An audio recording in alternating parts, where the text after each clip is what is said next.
আসসালামু আলাইকুম, সবাইকে জানাচ্ছি আমন্ত্রণ আজকের বিশেষ অনুষ্ঠান ঈদ আড্ডা। আশা করি সবাই আমাদের সামনে আছেন, টিভির সেটে বসে আমাদেরকে দেখছেন এবং আয়ন টিভির আজকের এই বিশেষ আয়োজন উপভোগ করছেন। আমরা নিয়ে এসেছি দর্শক ঈদের দ্বিতীয় দিনের অনুষ্ঠানটা হবে আমাদের কিছু গেস্ট নিয়ে, যারা কমিউনিটিতে অনেক নিরলসভাবে বিশেষ জায়গাগুলোতে কাজ করছেন। পরিচয় করিয়ে দিচ্ছি। তার আগে আমরা জানাতে চাই আপনাদের কুরবানি ঈদের শুভেচ্ছা, ভালোবাসা এবং পরিবার পরিজন নিয়ে আশা করছি আপনাদের খুব ভালো ঈদ কেটেছে। এবং যেটা হচ্ছে যে আমরা এই দেশে যখন কুরবানি ঈদ হয়, এই ঈদে কিন্তু আমরা মাংসটা এই দিনের মধ্যেই পাই না, মানে কোরবানি দিলেও পরের দিন ঈদ আসে, ঈদের পরের দিন মাংসটা বাসায় আসে। তো আজকে অনেকেই মাংস বাসায় তুলছেন এবং অনেকেই বিলিয়ে দিচ্ছেন যাদেরকে দেওয়ার, পাড়া প্রতিবেশীদেরকে, এবং অনেকেই দাওয়াত করে অনেকেই খাওয়াবেন। আজকে আমার মনে হচ্ছে যে আজকে রান্নাবাড়া অনেক বেশি হবে এবং সবাই আসবেন এবং ঈদ আবারও উদযাপন করবেন আপনারা সবাই মিলে, এবং ঈদের অনেক খাবার দাবার আপনারা খাবেন। কিন্তু বাংলাদেশে গতকাল সবাই যারা কোরবানি দেওয়ার কথা সবাই গতকাল কোরবানি দিয়ে দিয়েছেন এবং কালকে সব মাংস যেখানে ছিলেন সব মাংস বিলিত হয়েছে। আমরা জানি লন্ডনে বসে আমরা সেই আমেজ সেইভাবে পাই না যে কুরবানিটা দেখব। আমাদের গ্রামে থাকলে উঠানে কুরবানি হয়, যেখানে থাকি না কোনো বাচ্চারা গিয়ে জড়ো হয়ে দেখে কুরবানি কীভাবে হচ্ছে, সবাই এনজয় করে কুরবানি ঈদটা। কিন্তু আমরা এই দেশে যেহেতু এটা পাই না, কিন্তু যখন আমরা অর্ডার করি তখন পরের দিন কুরবানির মাংস আসে বাসায় এবং সবাই অনেক অনেক আনন্দময় সময় কাটান। ঈদের এই মাংস দেখেন এবং বলেন যে এত মাংস এসেছে, খুবই এনজয় করেন। তো এই এনজয়ের মাধ্যমে আমরা আজকে গেস্ট দুজন নিয়ে এসেছি, জিজ্ঞেস করবো ওনারা কি কোরবানি দিয়েছেন এবার, বা কী করলেন কোরবানি ঈদে, এবং পরিবার পরিজনকে নিয়ে কীভাবে কোরবানি ঈদটা ওনাদের কাটলো। তো আজকে দ্বিতীয় দিনে আমি যাদেরকে আমন্ত্রণ জানিয়েছি স্টুডিওতে আছেন আমাদের সাথে আয়ন টিভির সুন্দর একজন গেস্ট, যে বারবার ডাকে আমাদের চলে আসেন, অনেক সুন্দর মনের একজন মানুষ। উনি হচ্ছেন আর কেউ না, barrister Kamrul Hasan, general secretary of Dhaka university alumni in the UK. আসসালামু আলাইকুম, আপনাকে প্রোগ্রামে স্বাগত। অনেক অনেক ধন্যবাদ। আমাদের সাইদা আপা সম্পর্কে বলতে গেলে অ্যাডজেক্টিভ আমার শেষ হবে না, তবে উনি একজন ভালো প্রেজেন্টার এবং চমৎকার করে উনি প্রেজেন্টেশন করে থাকেন। আমি ওনার একজন বিগ ফ্যান। আর অন্যান্য যেসব কোয়ালিটি আছে সেটা আর নাইবা বললাম, সবাই জানে। তো আমাকে ঈদে এই অনুষ্ঠানে আমন্ত্রণ জানানোর অসংখ্য ধন্যবাদ। আমাদের আয়ন টিভির যেসব দর্শক আজকে দেখছেন তাদেরকে ঈদ মোবারক জানাচ্ছি এবং অবশ্যই কৃতজ্ঞতা এবং ধন্যবাদ জানাচ্ছি আয়ন টিভির ম্যানেজমেন্ট এবং আমাদের প্রেজেন্টার সাইদা আপাকে, এবং আমাদের আরেকজন কলিগ আছেন, আমাদের lead singer of Dhaka university alumni UK, Tamanna আপা। আপনাকে আমি ওনাকে এক্ষুনি পরিচয় করেছি, ধন্যবাদ আপনাকে ব্যারিস্টার কামরুল হাসান, আপনাকে প্রোগ্রামে আসার জন্য। আমি যাব আমার পরবর্তী গেস্টের সাথে কথা বলার জন্য। উনি একজন কালচারাল অ্যাক্টিভিস্ট এবং উনি নিজে গান করেন, সিঙ্গার। তো প্রোগ্রামে স্বাগত সাইদা তামান্না। তাজ, কেমন আছো? অনেক ভালো আছি। প্রথমেই ধন্যবাদ জানাই আপনাকে এত সুন্দর একটা অনুষ্ঠান আয়োজন করার জন্য, আমাকে আমন্ত্রণ জানানোর জন্য। আর অবশ্যই আয়ন টিভি ওনাদেরকেও অনেক ধন্যবাদ জানাই আমাদেরকে আমন্ত্রণ জানানোর জন্য। Thank you so much. আসলে ঈদের দ্বিতীয় দিনও সবার জন্য একটা ইম্পর্টেন্ট ডে, তাও আপনারা চলে এসেছেন স্টুডিওতে।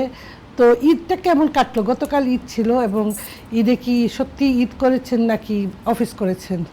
না, কালকে বন্ধ ছিল অবশ্যই, এবং আমরা জানি যে ন্যাশনাল হলিডের ব্যাপারে একটা জোর দাবি চলছে, তবে এটা এখনও ইউকেতে কার্যকরী হয়নি। তবে আজকে বাংলাদেশে ঈদ আছে, গতকাল আমরা ঈদ করলাম। তো এদেশের ঈদের আমেজটা এখন ভালোই। এখন প্রথম থেকে যখন এসেছিলাম তখন ঈদ বুঝতে পারতাম না, এত ব্যস্ততা, ইমিগ্রেশন সমস্যা, তারপরে ফিনান্সিয়াল সমস্যা, পড়াশুনো, তখন আসলে এইভাবে আসলে এনজয় করতে পারি নাই যখন আসি। তারপর আস্তে আস্তে যখন সেটেল হলাম, সচ্ছলতা আসলো, তারপরে আসলে ঈদটা এখন এনজয় করছি। তো এখন বলতে গেলে যে বাংলাদেশ এবং এখানে ঈদের আসলে কেমন পার্থক্য। তো এখানেও কিন্তু এখন বাংলাদেশের মতো যেরকম ঈদগাহে যে ঈদের জামাত হয়ে থাকে, এখানে কিন্তু এখন বড় পার্কে কিন্তু ঈদের জামাত হচ্ছে। এটা একটা পজিটিভ দিক, এবং সেখানে সবাই যাচ্ছে, সবার সঙ্গে দেখা হচ্ছে, কোলাকুলি হচ্ছে, এবং কুরবানিও কিন্তু এখানে দেওয়া হচ্ছে। যেরকম হাজি বাবাতে আমি কুরবানি দিয়েছি, যদিও এখনও পর্যন্ত আমি মাংস পাই নাই কিংবা ফোন পাই নাই, হয়তো আগামীকাল আমি পেতে পারি। আচ্ছা, তো এই দিক থেকে পিছিয়ে থাকি, যেটা বাংলাদেশে তো আপনি যেটা বললেন যে সাথে সামনেই সাথে দেখা যায়। ওই কোরবানিটা করা হয়, সেটা দেখা হয় এবং তখনই মাংসটা পাওয়া যায় এবং সেই মাংস রান্না খাওয়ার ভিতর আলাদা একটা আমেজ, আলাদা একটা মজা আছে। তো আমার ভালোই কেটেছে, একটু ঘুমও হয়েছে, গরম ছিল যদিও বা ঘুমটা মজাই লাগে ঈদের দিনে। আর অন্যান্য ফ্যামিলি নিয়ে ঈদ করা, বিভিন্ন বাসায় যাওয়া, সব মিলাই আমি বলবো যে ইট ওয়াজ পারফেক্ট ঈদ। আর বাহ। ওয়েদারটা ভালো ছিল, খুব বেশি যে গরম ছিল তা না, একটু হালকা বাতাস ছিল, যেটা অন্য দিনের তুলনায় মাছ মোর বেটার ছিল ওয়েদার। রাইট রাইট, ধন্যবাদ। অনেক ভালো ওয়েদার ছিল গতকাল না? তো তামান্না, তোমার কিভাবে ঈদটা কাটলো? হ্যাঁ, আমারও অনেক ভালো লেগেছে, তবে এবার মনে হয় অপোজিট হয়েছে। আমি যতটা খবর পেয়েছি, বাংলাদেশে এবার ওয়েদার ঠান্ডা। তাই। হ্যাঁ, মানে দেশের মানে খোঁজ রাখি যেহেতু আমরা এভরিডে, এবার কিন্তু এখানে বাংলাদেশের ওয়েদারটা চলে আসছে। গরম এবার ছিল। গরমটা এখানে বেশি। আর বাংলাদেশে কোরবানির পরে ওনার কথা মানে ইয়ে ধরে আমি বলছি যে কোরবানির পরে একটা বৃষ্টি হয় মনে হয়, ওই গরু জবাইয়ের পরে রক্তগুলো, এখানে ওই জিনিসটা আমরা পাইনি। ওইটা তেমন কিছু না যে কুরবানি পরে যে বৃষ্টি হয়, মোটামুটি যতটা ছোটবেলা মনে থেকে হয় যে আমরা- হ্যাঁ ওইটা একটা কোইন্সিডেন্টলি হয়ে যায় না, হয়ে যায়। হয়েছে তোমার মনে হয় যে স্মৃতিতে এটা ওই কিছু স্মৃতিতে ওই আছে। জিনিসগুলো। হ্যাঁ, বাট আমি শিওর অনেক দিন ধরে বিদেশে কুরবানি করছো, But বৃষ্টি হ্যাঁ, হতে হচ্ছে ওয়েদারটা না গরম প্রত্যেক থাকলেও বছর। ভালো লাগে, এটা সত্যি কথা। এখানে আসলে তো আমরা জানি যে ঈদের উল্লাস, ঈদের উচ্ছ্বাস সবগুলাই কিন্তু আমাদেরকে অনেক উৎফুল্ল করে থাকে, তাই না? তো অবশ্যই। হ্যাঁ, তো এই যে ঈদ আসে, আমরা জানি কুরবানি ঈদের শুধু ঈদের কুরবানি দেওয়াটা না, আরও কিছু আছে, তার সাথে হজও আছে।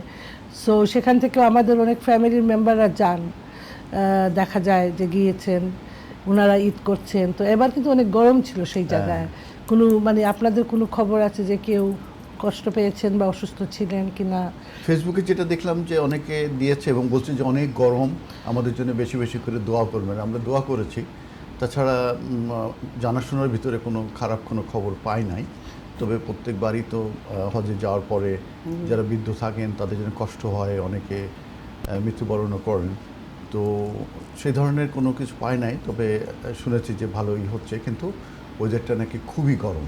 এটা জি জানা জি, গেছে। ওয়েদারটা আসলেই প্রচণ্ড গরম ছিল। আর যেটা হচ্ছে যে এই দেশে ছোট বাচ্চাদের কিন্তু কাপড় পরা, বা আমি দেখেছি অনেকে ঈদের কাপড় পরতে পারে নাই, হ্যাঁ, কাপড়- এইটার জন্য এইটা positive sign। গরম ছিল বেশি, তার জন্য যে অনেকগুলো সুন্দর ঈদের কাপড়গুলো পরা। হ্যাঁ পরছে। আবার নতুন ছোট বাচ্চারা আছে যারা পরতেও হ্যাঁ। চায় না, কারণ আমার বাসায় গরমে, আসছিল হ্যাঁ। বাচ্চারা গরমে এগুলো খুলে ফেলে, মানে না, গায়ে- এটাও হ্যাঁ, সত্যি কথা হ্যাঁ। যে অনেক সময় ঠান্ডার ভাব থাকলে সুন্দর কাপড়গুলো পরা যায় না, আবার একটা কার্ডিগান রাখতে হয়, জ্যাকেট রাখতে হয়। হ্যাঁ, হ্যাঁ, এবার কিন্তু না ওয়েদার ওইটা তো দূরের কথা, কার্ডিগান আর জ্যাকেট রাখা মানে অসম্ভব, তাই না? হ্যাঁ, হ্যাঁ। এবার কিন্তু এই জিনিসটা তাহলে মানে আমাদের জন্য ভালো, অনেক ভালো। হ্যাঁ, হয়েছে।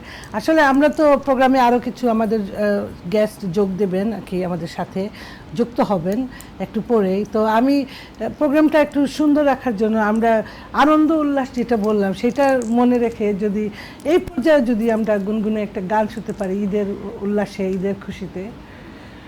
আমি সেটা- তামান্না সেটা কি তোমাকে তোমাদেরকে চাচ্ছি, আমি ব্যারিস্টার সাহেবের কাছ থেকে কবিতাও শুনবো, কিন্তু কবিতা কি শুনবো একটা তাইলে আগে? তাহলে কি অল্প ছোট করে বলবো? হ্যাঁ, বড়- ছোট করে বলেন, আমরা আগে ছোট করে, পরে। হ্যাঁ, ঈদের জন্য আর কি, বা যে যে কোনো কবিতাটা হ্যাঁ আমার হ্যাঁ খুব ফেভারিট, আমাদের ঢাকা ইউনিভার্সিটি অ্যালুমনাই ডে উইকের প্রথম যে প্রোগ্রামটা হয়েছিল উইলোতে, সেখানে আমি করেছিলাম কেউ কথা রাখেনি। 33 বছর কাটলো, যেটা আমাদের সুনীল গঙ্গোপাধ্যায়ের। ছোট করে বলি, কারণ এরপরে আমাদের লিড সিঙ্গার এবং আমাদের সেলিব্রিটি সিঙ্গার আছে। বলেন এরপরে। আরো guest আসবে। কিন্তু গানের গলা কিন্তু খুবই ভালো। হ্যাঁ, উনি যেমন উপস্থাপনা তেমন গানেও অনেক আমার মনে হয় ভালো। যে আমরা যদি সুযোগ হয় আজকে ওনার গান সেটা শুনবো আমরা, শুনবো, সেটা কেন অনুষ্ঠানে। নয়, কেন নয়। তাহলে আমি হ্যাঁ। শুরু করি ছোট করে। কেউ কথা রাখেনি, সুনীল গঙ্গোপাধ্যায়। কেউ কথা রাখেনি, 33 বছর কাটলো, কেউ কথা রাখেনি। ছেলেবেলায় এক বষ্টমী তার আগমনী গান হঠাৎ থামিয়ে বলেছিল, শুক্লা দ্বাদশীর দিন অন্তরাটুকু শুনিয়ে যাবে। তারপর কত চন্দ্রভোগ অমাবস্যা চলে গেল, কিন্তু সেই বষ্টমী আর এলো না। 25 বছর প্রতীক্ষায় আছি। মামাবাড়ির মাঝে নাদের আলী বলেছিল, বড় হও দাদা ঠাকুর, তোমাকে আমি 3 প্রহরের বিল দেখাতে নিয়ে যাব। যেখানে পদ্ম ফুলের মাথায় সাপ আর ভ্রমর খেলা করে। নাদের আলী, আমি আর কত বড় হব, আমার মাথা এই ঘরের ছাদ পুড়ে আকাশে স্পর্শ করলে তারপর তুমি আমায় 3 প্রহরের বিল দেখাবে? একটাও রয়্যালগুলি কিনতে পারিনি কখনো। লাঠি লজেন্স দেখে দেখে চুষেছে লস্কর বাড়ির ছেলেরা। ভিখারির মতো চৌধুরীদের গেটে দাঁড়িয়ে দেখেছি ভিতরে রাস উৎসব। অবিরল রঙের ধারার মধ্যে কঙ্কন পরা ফর্সার রমণীরা কত রকম আমাদের হেসেছে, আমার দিকে তারা ফিরেও চায়নি। বাবা আমার কাঁদছে বলেছিলেন, দেখিস একদিন আমরাও। বাবা এখন অন্ধ, আমাদের দেখা হয়নি কিছুই। সেই রয়্যালগুলি, সেই লাঠি লজেন্স, সেই রাস উৎসব কেউ আমায় ফিরিয়ে দেবে না। বুকের মধ্যে সুগন্ধি রুমাল রেখে বরুণা বলেছিল, যেদিন আমায় সত্যিকারের ভালোবাসবে সেদিন আমার বুকেও এরকম আতরের গন্ধ হবে। ভালোবাসার জন্য আমি হাতের মুঠোয় প্রাণ নিয়েছি, দুরন্ত ষাঁড়ের চোখে বেঁধেছি লাল কাপড়, বিশ্ব সংসার তন্ন তন্ন করে খুঁজে নিয়েছি 108টা নীল পদ্ম, তবু কথা রাখিনি বরুণা। এখনো তার বুকে শুধু মাংসের গন্ধ, এখনো সে যে কোনো নারী। কেউ কথা রাখেনি, 33 বছর কাটলো, কেউ কথা রাখে না। ধন্যবাদ। অনেক বাহ, সুন্দর, অনেক চমৎকার। সুন্দর। প্রথম কথা হচ্ছে যে আপনি পুরোটা কবিতা মুখস্থ, হ্যাঁ, এটা তারপর হচ্ছে যে এটা কবিতাটা আপনি কি টাচি। সুন্দর করে টাচি কবিতা। খুব মনে হয়েছে হ্যাঁ। আপনার অন্তরের একদম। আর আমার এত সৌভাগ্য হয়েছিল জীবনে একবার যে উনার সাথে আমার দেখা হয়েছিল, ছবিও তুলেছি সুনীল গঙ্গোপাধ্যায়ের সাথে। ও, হ্যাঁ, হ্যাঁ। সাংঘাতিক একটা অপরচুনিটি পেয়েছিলাম আমি ছিল। জীবনে। কোথায়? বাংলাদেশ? এখানে? জি, এইখানে? এইখানে উনি বেতার বাংলাতে বেতার বাংলাতে হ্যাঁ। এসেছিলেন। তো তখন মানে ওই যে কেউ কেউ ওইটা পাঠ করেছিলেন ওনার সামনে, মানে খুব ভালো লেগেছিল যে আমার এই সৌভাগ্যটা হয়েছিল। সো আসলে ওনার কবিতা বারবার শুনতেই ভালো লাগে, কারণ যখন আমি একটা আর উনি কবিকে ওনার আমার পুরা- কবির সাথে দেখা হয়েছে তারপর ওনাকে ফিল করতে পারি আরো বেটার। উনি ও তো ওনার যেহেতু সেই- আপনারা জানেন আমি দেশে বেড়ে উঠি নাই, so আমার অনেক অপরচুনিটি আমি মিস করেছি, কিন্তু দেখা গেল এই দেশে অনেক সময় আমার অনেক কিছু পেয়েও গেছি। So thank you so much. আপনার মুখস্থ থাকা এবং সুন্দর করে প্রেজেন্টেশন করাটা খুব ভালো লেগেছে, অনেক অনেক প্রাণবন্ত হয়েছে। আপনাকে ধন্যবাদ আমাকে সুযোগ দেওয়ার জন্য। Thank you. আমরা তাইলে একটা কি করি, কবিতার ছলে ছলে কোন গানের ছন্দে এখন ছন্দে একটা চলে যাই। গানে এই হ্যাঁ, মুহূর্তে আমারও হঠাৎ করে যে গানটা মনে হ্যাঁ, পড়ছে, আজ মনে হয় এই নিরালায় সারাদিন ছন্দের গান শুনি, আমি এক স্বপ্নের গান বুনি, নিজের হারাই সুরের মায়ায়। আজ মনে হয় এই নিরালায় বাতাসের এই আবেশে চলে যায় অজানা দেশে, বাতাসের এই আবেশে চলে যায় অজানা দেশে, পাখিরা যেখানে শুধু মরমের কাকড়ি শোনায়। আজ মনে হয় এই নিরালায় সারাদিন ছন্দের গান শুনি, আমি এক স্বপ্নের জাল বুনি, নিজের হারায় সুরের ওই মায়ায়। আজ মনে হয় এই নিরালায়। বাহ, চমৎকার চমৎকার। কবিতার ছন্দে ছন্দে গানের তালে তালে কি সুন্দর সময়টা কাটলো, খুবই প্রাণবন্ত। মানে আজকের ঈদের আমেজটা মনে হচ্ছে যে রেশটা রয়ে যাচ্ছে আমাদের এই সুন্দর একটা ক্ষণে যে আমরা কাটাচ্ছি। কি মনে হচ্ছে তামান্না? এইভাবেই তো হ্যাঁ, মনে অনেক হচ্ছে না সুন্দর আপনার? লেগেছে। তামান্নার আমি গান তো তো ওনার সবসময়- কবিতা শোনার পরে আমার মনে হচ্ছে আমার গানের লাইনই আমি উল্টাপাল্টা করে ফেলেছি। এতটাই ইমোশনাল টাচি ছিল Thank you, কবিতাটা। আপনি খুবই মানে কাইন্ড এবং জেনারিয়াস। তবে আপনার গানও চমৎকার লেগেছে। চমৎকার। তবে আমার মনে হয় যে আমাদের সাইদা আপা, যিনি অলরাউন্ডার ওনার এবং গান না সব শুনলে- গুণের গুণবতী একজন, কি বলবো, ম্যাডামই বলা যাক, আপার বলা যাক, কিংবা ডেপুটি স্পিকারই বলা যাক, কিংবা কাউন্সিলরই বলা যাক, তো এবং ডিজাইনারও আচ্ছা আচ্ছা, তাহলে এটা কি আমার প্রোগ্রাম? সেই গুণের কথা কিন্তু এখানেও প্রকাশ আছে। এই যে আমরা চা কাপ নিয়ে হ্যাঁ, oh বসেছি, my এই চা God। কিন্তু ওনার হাতেরই। এবং So এটা আমি চিনি না বলে ছাড়াই পাচ্ছি না। চিনির থেকেও মিষ্টি মনে হচ্ছে। মিষ্টি যে হ্যাঁ, একটু এত আগে এটাই। চমৎকার চা মিষ্টি কিন্তু একটু আগেই খেয়েছে, যেটা আমারও তৈরি। দুইটা মিষ্টি খেলাম। সেটাই। তাই 2 কলি যদি আমরা শুনতে পারি, আমাদের আরো কয়েকজন হ্যাঁ। গেস্ট সামনে আছেন, ওনাদের উদ্দেশ্যে, তাহলে মনে হয় ভালো লাগবে। যেটুকু সময়ে তুমি থাকো কাছে, মনে হয় এ দেহে প্রাণ আছে, বাকিটা সময়ে যেন মরণ আমার, হৃদয়ে জুড়ে নামে অথই আধার, বাকিটা সময়ে যেন মরণ আমার, হৃদয়ে জুড়ে নামে অথই আধার, যেটুকু সময় তুমি থাকো কাছে, মনে হয় দেহে প্রাণ আছে, বাকিটা সময় যেন মরণ আমার, হৃদয়ে জুড়ে নামে অথই আধার। আহা ও এক্সেলেন্ট, চেষ্টা করলাম। আমাদের এখন আপনারা আমাকে গান গাওয়ার জন্য মানে কি Ready করবো করে এটাকে ফেলেছি। রেডি করে ফেলেছেন Next এবং আরেকটা গান গাওয়া যাবে। আমাকে বলিও দিয়ে দিয়েছেন, কুরবানি হয়ে গেছে। কারণ সাধারণত তো প্রেজেন্টার হয়ে আমরা পরিবেশনা করি না, শুধু তারপরে প্রেজেন্টিং ইমোশন তো করি। সবারই একই, একটাই, হ্যাঁ। হ্যাঁ। তো আচ্ছা, ঈদে কি নতুন কাপড় পরা হয়? নতুন কাপড়টা কিন্তু বাংলাদেশের, এটা আপনার কথার প্রশ্নের সঙ্গে সঙ্গে আমার খুব নস্টালজিয়া কাজ করছে।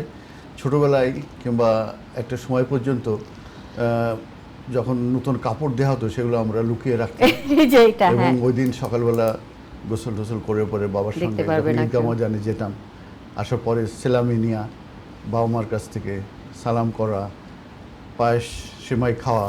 তো এই ব্যাপারগুলো আসলে এখনও কিন্তু চোখের ভিতরে আসে। যেরকম আমি গার্ডেনিং করতে খুব ভালোবাসি, আমার গার্ডেনিং, ঈদের দিন আমি গার্ডেনিং করেছি।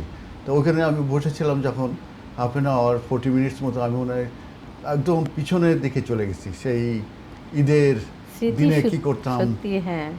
বাংলাদেশে নিজের বাসায় ছোটোবেলা ভাই বোনদের সঙ্গে, সেইগুলো মানে চিন্তা আসছিল। তো সেই স্বাদটা এখানে আমরা পাই না, তো চেষ্টা করা হয়।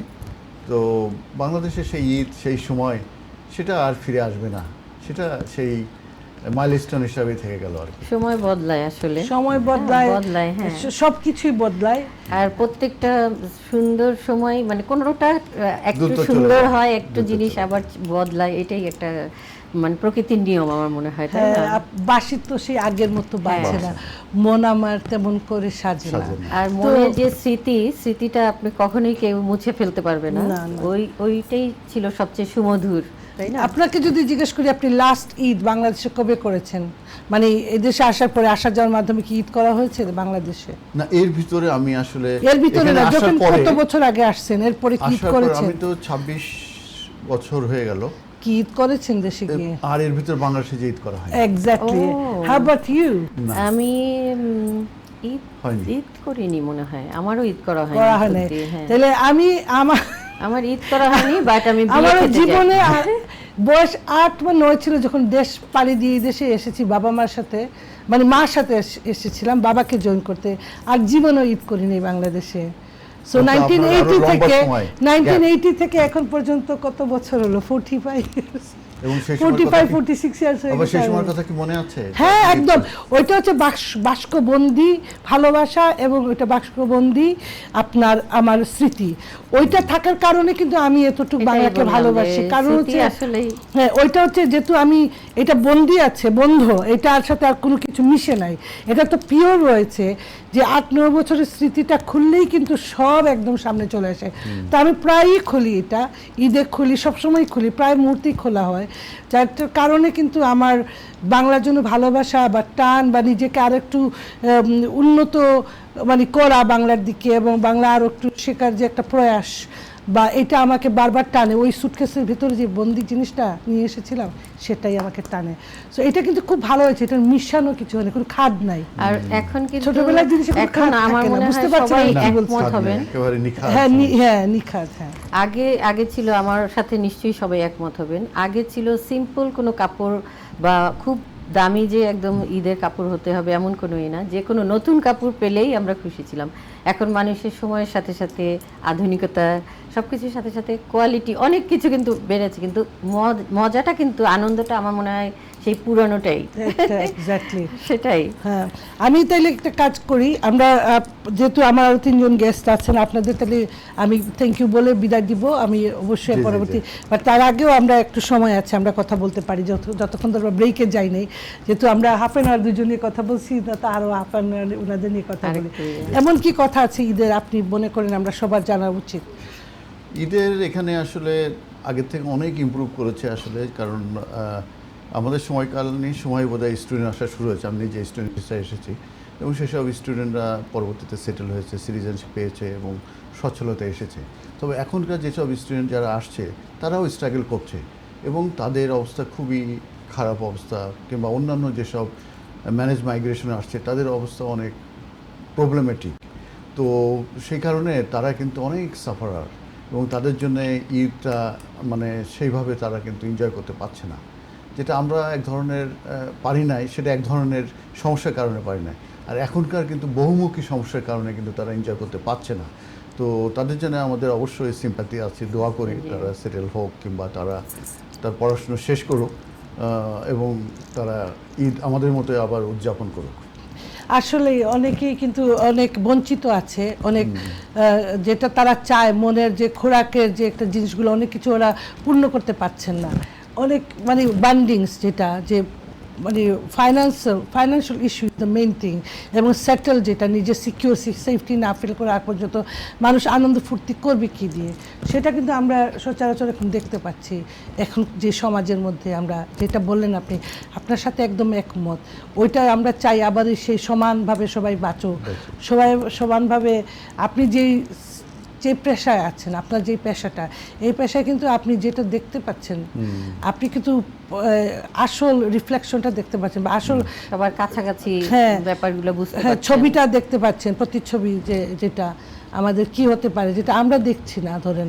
কারণ হচ্ছে আমরা হয়তো দেখছি যে কাউন্সিলর আমি অনেক দেখছি, বাট আপনার কাছে যারা আসে এটা আরেকটা একটা জায়গা, যেটা আপনাদের অনেক জিনিস ঘাটাতে হয়, যার কারণেই আপনি এভাবে বলছেন। সেটা সত্যি, তাই না? হ্যাঁ, আমিও দেখতে পাই যে আমার যে কাজে আসি আমি, বাট আপনাদের কাছে মানুষ হয়তো অনেক খোলামেলা কথা বলে অনেক ব্যাপারে, যেটা আমরা হয়তো শুনতে পাই না। হ্যাঁ, এটা আসলে খুবই একটা কষ্টের জায়গা, এটা আপনি ঠিকই বলেছেন। তো তার মানে তুমি এই পর্যায়ে কি বলবা, যদি ঈদের কিছু জিজ্ঞেস করি? না, ওইটাই মানে সবার জন্য আসলে প্রথম সময়গুলো সবারই আসলে স্ট্রাগল টাইম যায়। এই এখন যেমন আপনি বললেন স্টুডেন্টদের যাচ্ছে, আমাদেরও প্রথম জীবনগুলো সবারই নিশ্চয়ই একটু ছিল, অন্যরকম ছিল, কষ্ট ছিল। তবে সবার জন্য অবশ্যই আমাদের দোয়া আছে যাতে এই দিনগুলা মানে তাদের জন্য সহজ হোক। আর ঈদের জন্য সবার জন্য আসলেও মানে এই দেশের থেকে দূরে আসলে যে মনের যে কষ্টটা, এটা আসলে সবাই আমরা ফিল করি, নিশ্চয়ই ওরা আরও বেশি ফিল করে, নতুন একটা জায়গায় এসছে, তাই না? আর হ্যাঁ, আমি একটা কথা বলতে চাই, একটা জিনিস, রোজা ঈদে আগে আমরা খাবার রান্না করে ফেসবুকে দিতাম, প্রায় দিতাম, ওই যে ইফতার। তখন কি হয়েছে, অনেকেই পরে কমপ্লেন করেছে যে আমরা ইফতার খেতে পারি না সবাই এইভাবে, আপনারা দয়া করে এটা করেন না। আর হ্যাঁ, এখন কিন্তু অনেকে আমার যারা দেখি যে আমার কাছে কোনো ফিড আসে না যে ইফতার বড় বড় ইফতার দেখাচ্ছে বা ছবি তুলতেছে, আমি তো একদম তুলে ফেলছি, আমি করি না এটা, অনেক বছর হয়ে গেছে। আগে করতাম, ভাল লাগতো, একটা জিনিস রেডি করেছি, কিন্তু এই যে ওরা কিন্তু ওইটা তাদের ভাল লাগতো না। এখন তারপর নিজে বুঝতে পারলাম যে আপনি যেটা বলছেন আসলে এটার সাথে অনেক কানেকশনটা পাচ্ছি, যে আপনি আজকে বলতে পারছেন দ্য রিয়ালিটি অফ লাইফ। হ্যাঁ, সো এই যে ছবিটা আমি আর ছবিগুলো দেই না, কারণ এই আমার কাছে মনে হয় খাবারের কষ্টটা এখন মানুষ অত পায় না, কারণ অনেক ভ্যারাইটি আছে আর অনেক কিছু কিন্তু রিজনেবল হয়েছে আগের তুলনায়। যদিও ইনফ্লেশনের কারণে ফুডের দাম বেড়ে গেছে। এই কারণে যদি আপনি ফুড ব্যাংকের সঙ্গে যোগাযোগ করেন কিংবা তাদের দেখবেন যে প্রচুর মানুষ যারা আমাদের কমিউনিটি বলেন, অন্যান্য কমিউনিটি বলেন, যারা এই যে কেয়ারার ভিসায় আসছে, তাদের বডি পাস করে দিয়েছে, তাদের না আছে ভিসা, না আছে জব, না আছে কিছু, তারা যে কি স্ট্রাগল, তারা কিন্তু ফুললি রিলাই করছে কিন্তু এই ফুড ব্যাংকের উপরে। এক্স্যাক্টলি, এখন থাকছে কোথায়? আর ইনফ্লেশনের কারণে যে বেবি চিকেন 26 বছর আগে যেতে যায়, এখন তো 3 টাইমস মোর দ্যান 3 টাইমস মাংসের দাম, রাইস বলেন, সমস্ত কিন্তু দাম বেড়ে গেছে। এই যে বলছে 26 বছর আগে 5 পাউন্ড দিয়ে 3টা বেবি চিকেন কিনা যেত, সেটা সত্যি কথা। হ্যাঁ, তখন ফার্স্ট ক্লাস কত 26 পেন্স ছিল বোধহয়, এখন বোধহয় মোর দেন 1 পাউন্ড। তারপরে যে First ট্রাভেল class কষ্ট post। তো অনেক বেড়ে গেছে, তাই একটা না? বেবি চিকেন কত সস্তা ছিল, 99p করেছিল, এখন এক্স্যাক্টলি 99p ছিল, তারপর তো তিনটা 5 পাউন্ড ছিল। হ্যাঁ ওই রকমের সেলে দেয়া হতো। হ্যাঁ, এখন তো হ্যাঁ। চিন্তাই করা যায় না, এত দাম বেশি। তো যে কারণে সবাই আসলে অভাবে আছে, সেটা হয়তো আমাদের অবস্থা থেকে দেখতে পারেন, কিন্তু ফুড ব্যাংক অন্যান্য জায়গায় গেলে পরে এটা বোঝা যায়। আমার এলাকায় অনেক ফুড ব্যাংকে মানুষ লাইন দেয়, অনেক মানুষ আমাদের এলাকায় ঠিক। ফুড ব্যাংকে। আগের থেকে ফুড ব্যাংকগুলো সিরিয়াস অনেক হয়েছে, হ্যাঁ প্রত্যেকটা। অনেক বেশি। উই আর গোয়িং থ্রু যে কস্ট অফ লিভিং ক্রাইসিস, জি। যার কারণে আমরা নিজেরাই মানে যারা আছে ওরাই হাঁপিয়ে যাচ্ছে। হ্যাঁ, কারণ অনেক সব কিছুতে ইনকামের ট্যাক্স বেশি, সব কিছু যাই আর্ন করবেন ট্যাক্স বেশি, তো আপনার ফ্রি মানি নাই, মানে যেটা হচ্ছে যে আপনার এক্সট্রা মানি, যেটা Extra money। সারপ্লাস। হ্যাঁ, সারপ্লাসের ইয়ে আছে, সবারই ইয়ে আছে না, যে শর্টেজ আছে, শর্ট আছে ইনকামের। তো যেটা হোক, আমি আজকে আমরা তো অনেক কথা বললাম, ভালো লাগতেছে। তাহলে আমি তামান্নার কাছ থেকে আরেকটা 2 লাইন গান শুনবো, তারপর আমরা হয়তো এই ইয়ে থেকে আমরা ইয়ে নেব। এই মুহূর্তে এখন ঈদ, যেহেতু ঈদ নিয়ে ছোটবেলারই একটা গান ইয়ে করি। ঘুরে ফিরে বারে বারে, ঘুরে ফিরে বারে বারে, ঈদ আসে ঈদ চলে যায়, ঈদ হাসতে শেখায়, ভালোবাসতে শেখায়, ঈদ হাসতে শেখায়, ভালোবাসতে শেখায়, ত্যাগের মহিমা শেখায়, ত্যাগের মহিমা শেখায়। ঘুরে ফিরে বারে বারে, ঈদ আসে ঈদ চলে যায়, ঈদ আসতে শেখায়, ভালোবাসতে শেখায়, ত্যাগের মহিমা শেখায়। ছোটবেলার কথা। Thank you so much, thank you. দর্শক, আমরা যাচ্ছি এখন একটা বিরতিতে, আসার পর আবার আপনাদের সাথে দেখা হচ্ছে। আমাদের সাথেই থাকবেন, INTVর সাথেই থাকবেন। Thank you.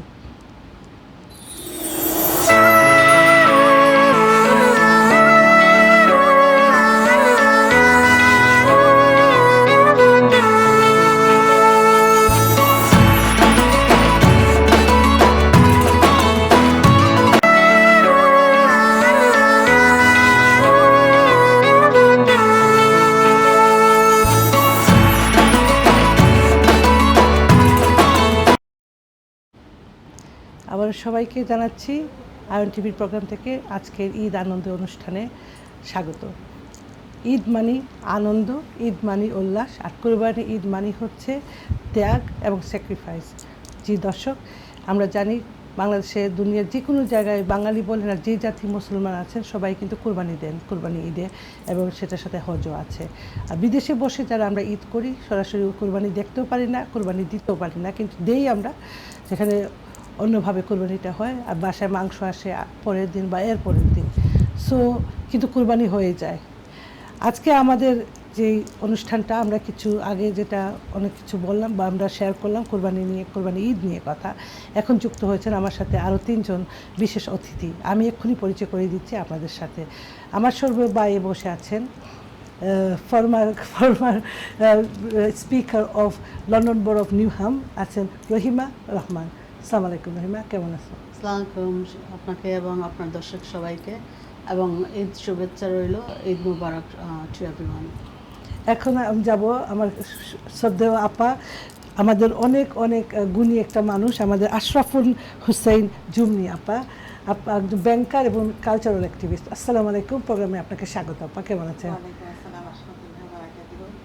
আলহামদুলিল্লাহ ভালো আছি। আপনাকে এবং INTVকে অনেক ধন্যবাদ আমাকে এখানে আমন্ত্রণ জানানোর জন্য।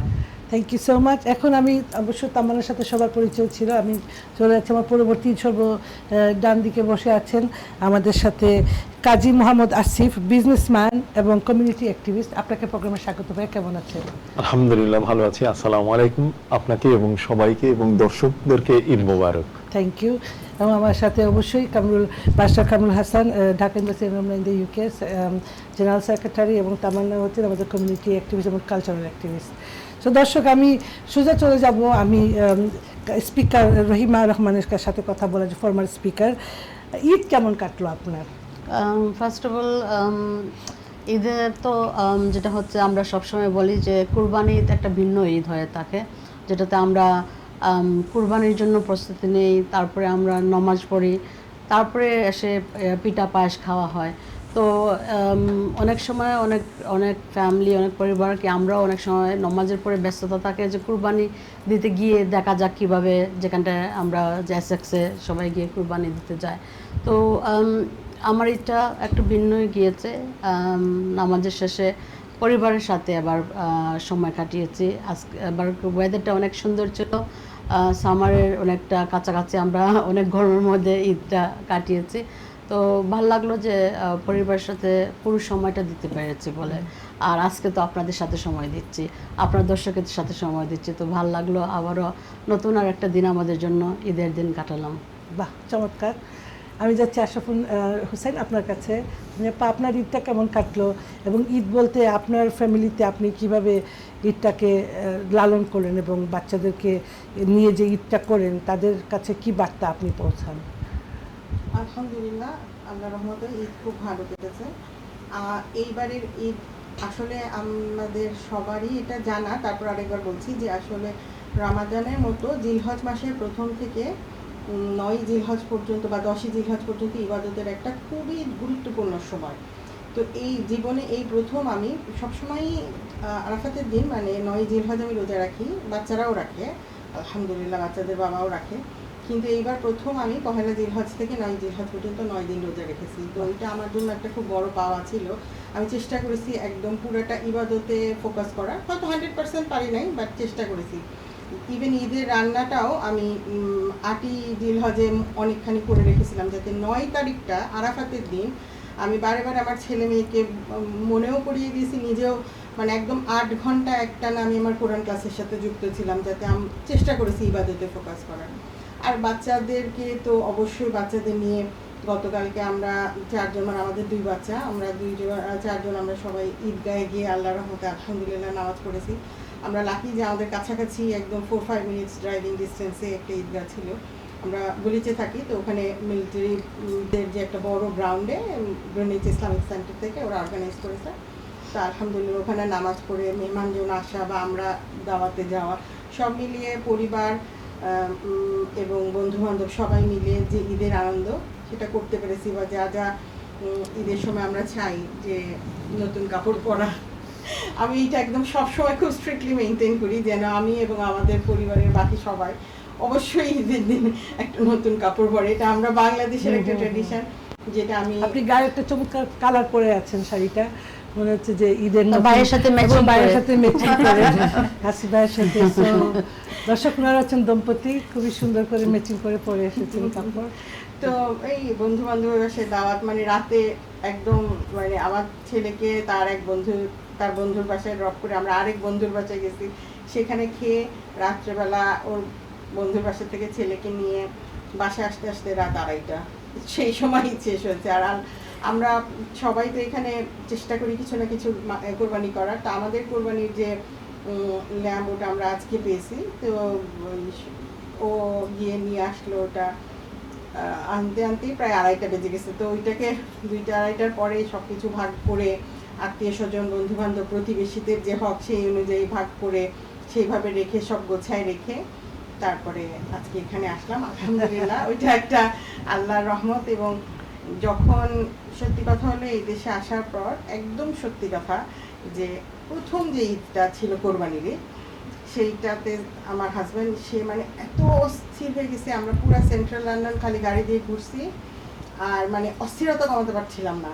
তখনই সে আমাকে বলেছে যে সামনের বছর কিন্তু আমি বাংলাদেশে যাবো কোরবানি ঈদ করতে। মানে এর একটা মনের মানে অবস্থা, তার এত অস্থির লেগেছে, তখন আমরা আসলে জানতাম না প্রথম বছর তো যে এখানেও আমরা কোরবানি দিতে পারবেন। তখন আর কি তারপরের বছর মানে আমার ভাইয়ের বিয়ে হয়েছে, তাও সে বাংলাদেশে যায়নি। সে বলছে না আমি এখন যাব না, সে একবার গিয়ে ঘুরে এসছে। তারপরে ঠিক আমরা ঈদের সময় ডিসেম্বর মাসে তখন ঈদ ছিল আমার মনে আছে, তো তখন গিয়েছিলাম। তারপরে থেকে এই গত 18 বছর আল্লাহর হুকুমে আলহামদুলিল্লাহ এই দেশে আমরা কোরবানি দিয়ে যাচ্ছি। বাহ, চমৎকার। আসলে তাইলে আসিফ ভাইকে জিজ্ঞেস করি যে এই যে মনের কষ্ট, এখন এটা একটু রিলিফ হয়েছে, কিন্তু আপনার এটা কিন্তু বোঝা যাচ্ছে যে ঈদের প্রতি বা ঈদ পালন করার মতো সুষ্ঠু মতো পালন করার জন্য কি ওনার আবেগ, হ্যাঁ সেই আবেগটা এখন মোটামুটি পূর্ণ হচ্ছে। তো এখন দেশের কিছু স্মৃতি যদি চারণ করেন যে কেন এত মিস করেছেন দেশকে প্রথম আসার পর। এটা আসলে আপনার ধন্যবাদ আপনাকে। আপনি খুব গুরুত্বপূর্ণ একটা কথা, আমি একটু আগে যেটা বলছিলাম যে আপনার যেই স্মৃতির যেই বাক্সর কথা বললেন, এটা আমাদের এখানে প্রত্যেকেরই আছে নিশ্চয়ই। তা আমি ওইটাই চিন্তা করছিলাম যে বাংলাদেশের ঈদের সাথে এইখানকার ঈদ, যখন আমি এদেশে আসি খুব বড় পার্থক্য ছিল এই যে ত্যাগের মহিমা। আমরা কোরবানির ঈদের জন্য গরু কিনবার জন্য যাই, পছন্দ করি এবং সেটা বাসায় আনি। এই যে বিষয়টা, ওইটা কিন্তু বাংলাদেশের সাথে এখানে সম্পূর্ণভাবে ভিন্ন। যে আমরা এখানে চাইলেই গিয়ে গরু কিনলাম, পছন্দ করলাম, এনে বাসায় রাখলাম, তারপরে এটাকে কোরবানির দিন সকালে নামাজ পড়ে এসে জবাই হবে। এটা একটা বড় পার্থক্য। তো আমার জন্য ওইটা ওই সময় খুব বড় একটা শক ছিল যে হয়তোবা নিতে পারছিলাম না। কিন্তু এরপরে আসলে প্যান্ডেমিক শুরু হওয়ার আগ পর্যন্ত আমার এই দুঃখটা ছিল না অনেক বছর। কারণ তখন কিন্তু আমি ওই যে আমাদের এখানে যেই হালাল স্লটার হাউস যে আছে, ওইখানে গিয়ে আপনার কিন্তু অপশন ছিল যে পছন্দ করবেন, পছন্দ করার পরে আপনার ওই কোরবানিটা স্লটার করে দেবে, সম্পূর্ণভাবে ওরা প্রসেস করে আপনাকে তারপরে আপনাকে বুঝিয়ে দিবে। তো ওইটা অনেকটা দুঃখ লাঘব ছিল আমার, ওইটা একটা বড় সুযোগ ছিল। প্যান্ডেমিকের পর থেকে আনফরচুনেটলি ওই প্রসেসটা বন্ধ হয়ে গেছে। আর আরেকটা বিষয় হচ্ছে কি যে এইবার আমরা গত কয়েক বছর ধরেই এটা ঈদে পাচ্ছি, বিকজ আমাদের এই দেশের ঈদের এই বিষয়টা কিন্তু অনেকটা ওয়েদার পারমিটিং। ওয়েদার ভালো থাকলে আপনার মাঠে ঈদগার মতো কয়েকটা মসজিদের মানুষ একসাথে নামাজ পড়ে, ওইটাও কিন্তু একটা, ওইখানে গেলে অনেকের সাথে দেখা হয়। মসজিদে আমি 4টা জামাত আছে, 7টা 8টা 9টা 10টা, এক একজন এক এক সময় পড়ছে, বাট ঈদগায় জামাত একই সময় একই সাথে আপনার অর্ধেক ঈদ আনন্দ ওইখানেই, যে আপনার পরিচিত বন্ধু বান্ধব আত্মীয় স্বজনের সাথে দেখা হয়ে গেল, কোলাকুলি হলো, তামান্না বলছে। এক্স্যাক্টলি। তারপরে তো যার যার বাসায় যাওয়া। তো আমার কাছে মনে হয় যে এইটা আসলে এখন আর আমি দেশের সাথে ওইভাবে পার্থক্যটা আর করতে পারি না। এই যে ঈদের মাঠে নামাজ পড়ছি সবাই একসাথে, সবার সাথে দেখা হচ্ছে, বন্ধু বান্ধব সবার সাথে ঈদ করা, আলহামদুলিল্লাহ এটা চমৎকার। তবে খারাপ লাগা একটু তো থাকেই যে ওই যে দেশে ছোটবেলায় বাড়ি থেকে সবাই একসাথে গ্রামে চাচা বাবা সবাই সাথে ঘরে ঘরে যাওয়া, নামাজ পড়তে যাওয়া, যে দল বেঁধে, ওই পার্থক্যটা তো থাকবেই। ওইটা কিছু করবার নেই, তো আমাদের কিছু করার নাই। যে দেশে আমরা আছি, এই দেশে এতটুক যে আমরা পাচ্ছি, যা পাচ্ছি আলহামদুলিল্লাহ না, বাচ্চাদের নিয়ে আমরা ঈদের আমেজটা মোটামুটি ওদের কাছে আমরা পৌঁছাতে পারছি। সো রহিমা, তুমি তো আমার বান্ধবী, তার জন্য আপনি বলে তুমি সো তোমার বাচ্চা এবার ঈদে কেমন উদযাপন করলো, এনজয় করলো? গরম লেগেছে? খুবই এনজয় করেছে। ছোটবেলার যে এনজয়মেন্ট, সেটা তো আমরা যেটা সবাই এক্সপিরিয়েন্স করি এবং সবাই সেটাকে স্টোরেজ করে রাখতে চাই ফিউচারের জন্য। তো আমিও সেটা করলাম, বাচ্চাকে নিয়ে অনেক ফটো তোলা হলো। সে তো ওইগুলিতে মন দিতে চায় না। সুন্দর দিন, আইসক্রিম খাবে, দৌড়াদৌড়ি করবে, গার্ডেনে যাবে, তারপরে পার্কে গিয়েছিলাম, পার্কে। তো এইগুলি আর কি বাচ্চাদের যেটা হয়, সে অনেক এনজয় করেছে। কিন্তু যে বাড়িটা যেটা বললেন যে ছোটোবেলার যে আমাদের স্মৃতিগুলি, সেই স্মৃতিগুলি কিন্তু আমাদেরকে অনেক কাঁদায় অনেক সময়। যেমন এই বছর 3 ঈদটা আমরা করলাম আমাদের আম্মা আব্বা ছাড়া। তো আমরা ভাই বোন সবাই মিলেছি, সবাই একসাথে হয়েছি, কিন্তু ওই সময়টা, ওই মুহূর্তটা আমরা অনেক যে একটা মিসিং একটা ইয়ে ছিল, সেই পার্টটা কেউ আমরা ভুলতে পারিনি, সেই গ্যাপটাও কেউ ফুলফিল করতে পারেনি। তো ওই জিনিসটি আমরা বেশি আফসোস করেছি এবং বেশি মিসিং পার্ট হয়েছে। আর আমার ছোটোবেলা যেটা হচ্ছে, এখন ফিল করি যখন মা বাবা থাকেন তখন আসলে আমরা অ্যাডভান্টেজটা নেই যে আমাদের তো ওরা সবসময় থাকবে আমাদের কাছে, আর যখন চলে যায় তখন মনে হয় আমরা কি যন্ত্রণা যে তাদেরকে দিয়েছি। এখন আমি বুঝতে পারি, হারে হারে আমার ছেলে যখন কথা শুনে না, তাকে খাওয়াতে হয়, ঘুম পাড়াতে হয়, তখন যে আমাদের যে আমরা 6টা ভাই বোন ছিলাম, যে 6 ভাই বোনকে আমার মা বাবা কীভাবে কাটিয়েছেন, আমাদেরকে কীভাবে পালন করেছে, তখনই মনে হয়। আর আমি তো একটু স্টাবল ছিলাম, আমি একটু বদমেজাজি ছিলাম, আমি বলবো। ছোটোবেলা যখন শপিংয়ে যেতাম নতুন কাপড়ের জন্য, আমার ডিমান্ড থাকতো 2টা। তো আমাকে আব্বা বলতেন যে কোনটা পছন্দ হয়েছে, তো আমি 2টা হাতে নিয়ে বসে থাকতাম। তার মানে আমার দুটোই পছন্দ, দুইটাই ছাড়বো পছন্দ। কোনটা? বাহ, তো বাহ। আমাদের ছয় ভাই বোন সবাই জানে তারা একটাই নিবে, হ্যাঁ, কিন্তু আর আমার কিন্তু দুইটা, এখন বলতে পারতেছি না আমি দুইটা নিব কিন্তু দুইটা ছাড়বো না। এখন মনে হয়, হ্যাঁ এখন মনে হয় কাহিনী। জুতা কিন্তু দুইটা, তো আমার সবাই বলতো যে আমরা তো একটা নিচ্ছি, তো তুমি আমি একটা সকালে পরবো একটা বিকালে বিকালে পরবো। পড়বো। এখন এমন এক সময় আসছে যে কাপড় পরবো কি পরবো একদম মনেই সময় থাকে না, সময়ের সময় নাই, সাথে, হ্যাঁ, আর এটা প্রায়োরিটি হয়ে থাকে না। কিন্তু তখন আমাদের এই স্মৃতিটা, আব্বার পকেটে কত বাজেট আছে সেটাও দেখতাম না, মনে হতো যে আমার দুইটাই চাই, এই দুইটাই ধরে রাখবো, দুটোই জুতা চাই, ম্যাচিং করে জুতা চাই। তো এগুলো মনে হলে অনেক আসলে হাসি পাই, আবার মনে করি যে আমরা কিভাবে ছিলাম, কিন্তু আম্মা বা আমাদেরকে কিভাবে মানিয়ে নিয়েছেন তাদের বাজেট দিয়ে। এরকম তো আমাদের সবার তো সেই আর্থিক ফাইন্যান্সিয়াল ইয়েটা ছিল না, হ্যাঁ, একজনের ইনকাম দিয়ে 6টা বাচ্চা পালা, তারপরে অনেক জিনিস করা, এগুলি যখন মনে পড়ে তখন মনে হয় যে ঈদের আনন্দ, যে আমাদের খুশি দেখে আমাদের মা বাবা কত আনন্দ ত্যাগ পেত। দি- উনারা কি কি ত্যাগ হ্যাঁ। দিচ্ছেন না, উনারা তো সেটাই। অনেক ত্যাগ না, আপা আসলে, জুগনি আপা আপার এই কথা এটা কিন্তু মা বাবা যেটা ত্যাগ স্বীকার করে, ওনারা নিজেই দেখা গেছে যে কাপড় পরে নেই নতুন, বাচ্চাদের 6টা বাচ্চা ছিল আর ওনাদের ফ্যামিলিতে, তো এরকম মানে বাচ্চাদের খুশি করতে গিয়ে কিন্তু মা বাবারা অনেক কিছু স্যাক্রিফাইস করে। এটা এটা কিভাবে দেখেন আসলে আমাদের মা বাবারা কিন্তু খুবই সহনশীল, খুবই অন্যরকম। আপা, হ্যাঁ, এটা মানে বলে বোঝানো যাবে না। আমি একটা ছোট্ট এক্সাম্পল দিই। আর্লি 80s একদিন আব্বার সাথে দোকানে গেছিলাম জুতা কিনতে, মানে তখনও পাম্প শু মাত্র ঢাকার বাজারে শুরু হয়েছে, আর্লি 80s, হ্যাঁ, হ্যাঁ, বুঝতে পারছি, early। 83। হ্যাঁ, হ্যাঁ, এখন আমার আব্বা ইঞ্জিনিয়ার, উনি ঢাকা ইলেকট্রিক সাপ্লাইতে কাজ করতেন, কিন্তু অনেক তো বেতন পেতেন না। একটা জুতা আমারও খুব পছন্দ হয়ে গেছিল, 500 টাকা দাম ছিল। পা অনেক বেশি তো, 83-তে না 500 না অনেক টাকা। বেশি, টু মাচ। হ্যাঁ। মানে তখন মনে হয় 500 টাকা সত্যি অনেক। আব্বাদের ওই সময়ে আব্বা তখন মনে হয় এক্সিকিউটিভ ইঞ্জিনিয়ার ছিলেন, মনে হয় তারা বেতনই হয়তো 1000 টাকা পেতেন বা কিছু একটা। যারা ভালো কিছু হ্যাঁ, এবং হি ওয়াজ এ হোয়াইট কলার ওয়ার্কার। হ্যাঁ, of তারপরও course, হ্যাঁ। মানে আমার মনে হয় যে আমার এখনো গায়ে কাটা দিচ্ছে, মানে আব্বা কিন্তু আমাকে জুতাটা কিনে দিচ্ছে। কিনে দিছে, হ্যাঁ। আহারে বেচারা। মানে আমার আব্বা আমার বন্ধুর মতো ছিলেন। আম্মা আসলে সত্যি কথা আমাদেরকে ছেড়ে চলে গেছেন আমি যখন কলেজে পড়ি, ক্যান্সার হয়েছিল। তা আব্বা আমার বন্ধুর মতো ছিলেন। আমরা 4 ভাই বোন। আমার বোন এখন বলে আব্বা গত বছর চলে গেছেন আল্লাহ পাকের কাছে। আমার ছোট বোন বলে আব্বা চলে যাওয়ার পরে আমার ডানাটা কেটে গেছে। আব্বা আমাকে বলতো, মা তুমি ওড়ো, তুমি যেইটা করতে চাও আমি আছি তোমার পিছনে, তোমার সাথে আছি। যে কিন্তু আমার এখন মনে হয় আমার ডানা কেটে গেছে, আব্বা আমার পিছনে কেউ নাই।